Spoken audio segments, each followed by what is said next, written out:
ئایا دەزانن نوێژی تەراویح جگەلەوەی پەرستشێکە و لە مانگی پیرۆزی ڕەمەزاندا ئەنجام دەدرێت چەندین سوودی تەندروستیشی هەیە؟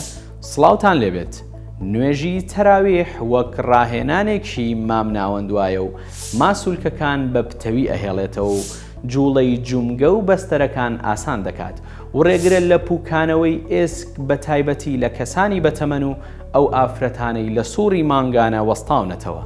هەروەها دەبێتە هۆی سووتانی بڕێکی باشی چەوری و وزە و کردداری هەرز چالاک دەکات و ڕێگری دەکات لە زیادبوونی کێشی لەش لە مانگی ڕەمەزاندا.